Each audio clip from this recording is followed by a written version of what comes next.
मैं न्यूज मकरांत झारखंड 001 गोपाल शर्मा भी बताते चले कि श्रावणी मेला का एक पक्ष खत्म हुआ है और मलमास शुरू है। मलमास शुरू होने के साथ ही पंडा धर्मशील सभा के महामंत्री का कहना है कि अब चूँकि जलार्पण में कमी आ गई है और अब वैसे तीर्थयात्री यहाँ श्रद्धालु यहाँ आने वाले हैं जो पश्चिमी उत्तर प्रदेश, मध्य प्रदेश, राजस्थान आदि राज्यों के हैं, जो जलार्पण से ज़्यादा उनका प्रसाद बाबा भोले पर प्रसाद चढ़ाने की परंपरा रही है। और इस परंपरा के लिए पंडा धर्मशील सभा के महामंत्री कार्तिक ठाकुर का कहना है कि अब इसके लिए अर्घा हटाकर उन्हें बाबा के गर्भगृह में डायरेक्ट जाने का अनुमति होना चाहिए, जाने की सुविधा होनी चाहिए और परंपरा निभाने की, चूँकि हिंदू धर्म या कोई भी धर्म परंपरा से चलती है और परंपरा के अनुसार उन्हें चलने देना चाहिए। आइए हम समझते हैं इस मामले में विशेष रूप से पंडा धर्मशील सभा के महामंत्री कार्तिक ठाकुर से कि आखिर यह मुद्दा क्या है। ठाकुर जी, हम समझना चाहेंगे कि यह मुद्दा क्या है और आखिर ऐसी स्थिति क्यों बन रही है कि उन श्रद्धालुओं को जो अब अरारोट, प्रसाद, खीर आदि क्या क्या चढ़ाते हैं उन्हें इस परंपरा से महरूम किया जा रहा है, मतलब स्पष्ट किया जाए कि इसको अस्पष्ट रूप से रोका जा रहा है, परंपरा में विघ्न पड़ रहा है। आखिर क्यों, आप क्या कहना चाहेंगे? तत्कालीन मंदिर प्रशासन एक अनावश्यक दबाव और तनाव उत्पन्न करके यहाँ के लोगों को उकसा करके किसी नए विवाद में ले जाना चाहता है। हम लोगों की जब 2013 में पहली बार अर्घा लगा था तो बड़े ही स्पष्ट रूप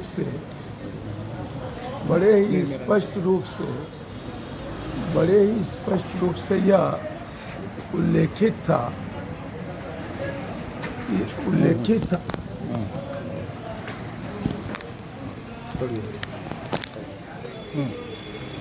कि केवल सावन माह के लिए अर्घा लगाया जाएगा।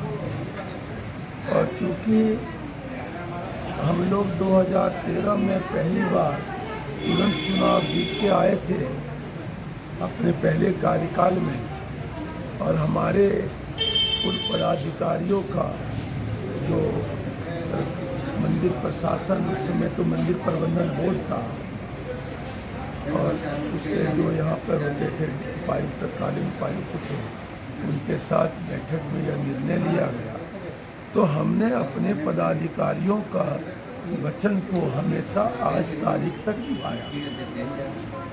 लेकिन जो अभी तत्कालीन प्रशासक हैं, मंदिर प्रशासक हैं, जिला प्रशासक हैं, वो अपने तत्कालीन पदाधिकारियों के कमिटमेंट को छोड़ करके अपनी मनमर्जी चलाने के लिए यह अर्घा नहीं हटा रहे हैं। सकरात के साथ सावन का प्रथम पक्ष समाप्त हो गया और पुरुषोत्तम मास, मलेमास प्रारंभ हो गया।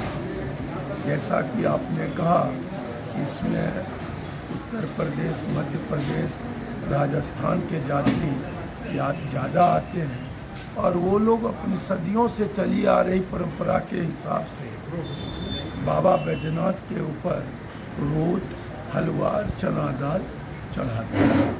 उसके पश्चात वो प्रसाद और अन्न ग्रहण करते हैं।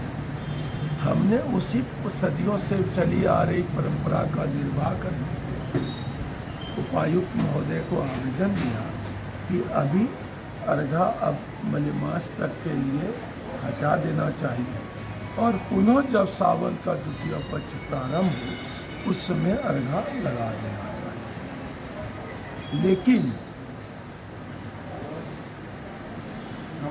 अभी के जो तत्कालीन पदाधिकारी हैं उनसे हमारी परसों रात हम लोगों की मंदिर के कार्यालय में बात हुई।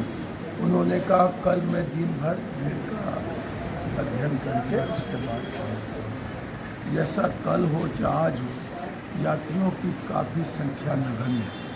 वो तो सावन में भी देखने को मिला। सावन में भी इस बार आप अगर सही कहें तो कई दिनों के लिए मात्र सावन का एहसास हुआ। सावन के शुरुआती कुछ दिनों में तो सावन माने हम आपको कह रहे हैं कि इससे काफ़ी अच्छी भीड़ फरवरी से चैत लेकर बैसाख के और- एकदम जून तक जो आया वो काफ़ी अच्छा भीड़ आया। और हमारे यहाँ के मंदिर थाना के जो कर्मी हैं उन्हीं के द्वारा व्यवस्थित रूप से सभी लोगों को स्पर्श पूजा कराया गया। लेकिन आप देखिए तो अभी यात्रियों से कहीं अधिक ज़्यादा संख्या पुलिस बल की है। 12 या 15,000 पुलिस की संख्या। वो मैं संख्या नहीं जान सकता, लेकिन देखने में यात्रियों से ज़्यादा पुलिस बल जी पंडाल में भी दिख रहा है। एकदम। मैंने कल लाइव किया शिवराम अर्घा झा हटाने पर आपकी क्या तत्काल बात? अलगा हटाने पर यही उन्होंने कहा कि मैं कल देख करके निर्णय आज के कल के कल मतलब मतलब सोमवार जो को आपकी बीच बातचीत का, बीच का। आपकी बातचीत सोमवार को भी हाँ अर्घा हटाने के बाद हाँ सोमवार को सोमवार को बेलपत्र पूजा के बाद। और कल जैसा कि हुआ तो मैंने एसडीएम साहब को फोन भी किया, मैसेज भी किया। उन्होंने कहा कि आई विल डिस्कस, वो कहीं डिस्कस कर रहे थे, तो डिस्कस का क्या परिणाम आया वो तो अभी तक आपको पता पता नहीं नहीं चला। उसके बाद आज एकाएक मुझे एक नोटिस आया कि फला तारीख को नोटिस आया कि कैमरा को दिखा दीजिए नोटिस। दिनांक 14/7 को कुछ मैं जब मंदिर शाम के समय संध्या आरती के लिए गया तो वहाँ पर जो दुकानदार लोग थे हमारे पास आए। मैंने कहा क्या बात, तो हम लोगों को ज़बरदस्ती हटा। तो मैं वहाँ गया और जो प्रकाश मिश्रा जो मंदिर के प्रभारी हैं और उनके साथ कई अधिकारी थे, प्रकाश मिश्रा नगर निगम। हाँ वो भी मंदिर के प्रभारी, तो कहा कि आपके सामने हम लोगों की मंदिर प्रभारी साहब एसडीएम के साथ उनके कार्यालय में बैठक हुई और यह निर्णय ले लिया गया था कि जो भी ये फूल बेलपत्र पूजा सामग्री बेचने वाले अनधिकृत दुकानदार हैं उन्हें मेला के बाद हटाया जाएगा। तो आप मेला के बीच में ऐसी कार्रवाई क्यों कर रहे हैं? क्योंकि ये तो एक प्रकार का हो गया कि 100-150 आदमी जो एक साल से मेला का आप पहले कर देते, अब कोई आदमी साल भर मेला का इंतजार करके तो कोरोना 2 साल नाश कर दिया और उसके बाद अगर मेला लग रहा है इंतजार में है, सब गरीब गुरबा कमाता खाता है। हम लोग तो किसी को 10 रुपया नहीं दे सकते हैं। अगर कोई आकर अपने जीविका का उपार्जन कर रहा है और ये बात सहमति हो गई कि मेला के बाद ऐसे लोगों को चिन्हित करके हटाया जाएगा, तो आप सबको जो एक लाइन से हटा रहे हैं तो इसे नहीं हटावे, इसको मेला के बाद जैसे बात है तो उस समय हटाया जाए। तो वो लोग चले गए, कोई बात ही नहीं। उसके बाद कल जब मैं परसों ही उपायुक्त महोदय को आवेदन देकर अर्घा हटाने का निवेदन कर रहा हूँ, लाइव होकर के आग्रह कर रहा हूँ, सबों को दरखास्त दे रहा हूँ, चीफ सेक्रेटरी महोदय को दरखास्त दे रहा हूँ, तो आप अर्घा हटाने की धमकी देने की बात क्यों कर रहे हैं? अरे धमकी हम वहाँ पर उपस्थित पुलिस कर्मचारी को दे करके हमको क्या होगा, और हम धमकी क्यों देंगे? आपको धमकी देने का आरोप लगा किसी? हाँ, इसी नोटिस में क्या? ये आप देखिए,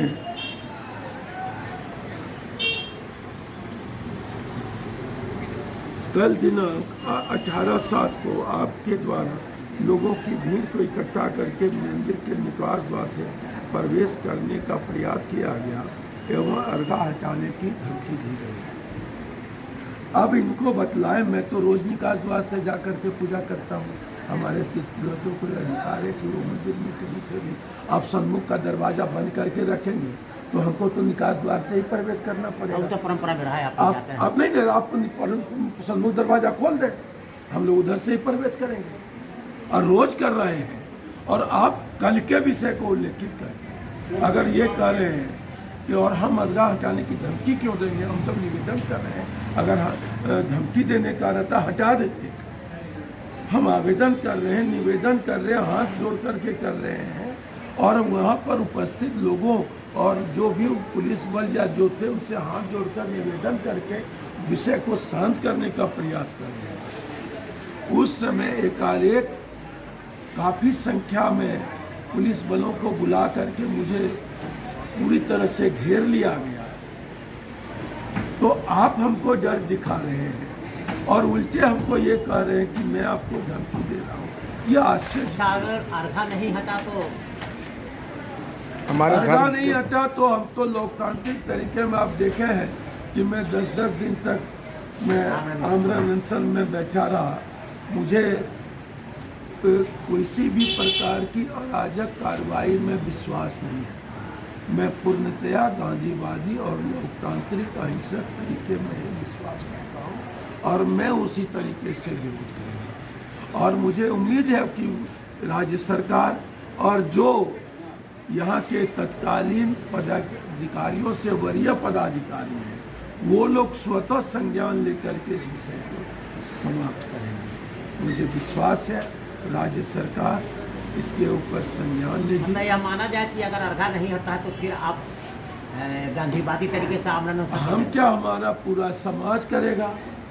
हम तो ये जान रहे हैं कि कुछ ऐसे लोग हैं, ऐसे तत्व हैं जो चाहते हैं कि तत्कालीन अधिकारियों का भी सहाय हो ऐसे लोगों कि उस तरह की कोई कार्रवाई यहाँ पर हो और पूरा हमारा मंदिर और हमारा समाज बदनाम हो।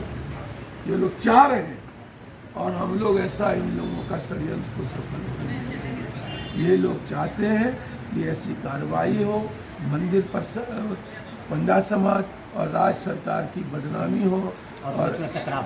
हाँ, मैं एकदम ऐसे किसी भी तरीके इन लोगों के द्वारा जो शुल्क वृद्धि की गई थी पर सिर दर्शनम का, मैंने उसका विरोध जो किया। मैंने जो लखराज आंदोलन किया, लखराज का जो उनकी कार्रवाई का विरोध किया, उन्हीं आंदोलनों के कारण, उन्हीं विरोधों के कारण ये लोग मुझे परेशान करना चाह रहे हैं, मुझे और निशाने पर एकदम व्यक्तिगत रूप से मुझे कई प्रकार से। तो आप तो कोई गलत नहीं किए थे, अहिंसक आंदोलन। अरे मुझे जब पुलिस ने घेरा तो मैंने कहा कि मैं कोई गुंडा बदमाश नहीं हूँ जो पुलिस को देख करके भय करूँ।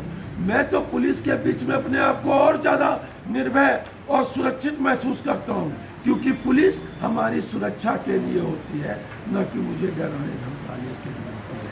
हम कोई ऐसा असामाजिक तत्व नहीं है जो पुलिस को देख के भय खाएगा। मैंने वो कल भी वही कहा, आज भी मैं कह रहा हूँ। इधर से पुलिस के बीच में मैं तो कहने के लिए इधर से कुछ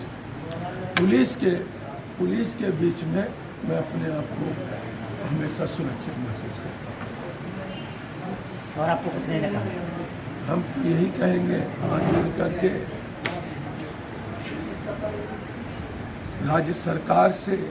आप इस नोटिस में जो दिया गया है कि साल भर आप बाउंड करके दें कि किसी प्रकार की हम कोई क्या कहते हैं गलत कानून नहीं, गलत हम तो अब उनकी नज़रों में क्या गलत है और उनके हिसाब से क्या सही है, मैं तो उनके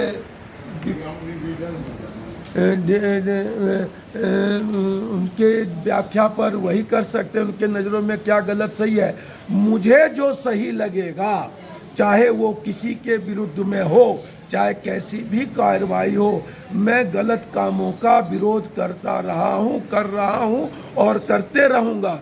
इस नोटिस और आदेश के विरुद्ध में मैं जिला न्यायालय में, कोर्ट में रिवीजन के लिए जाऊंगा।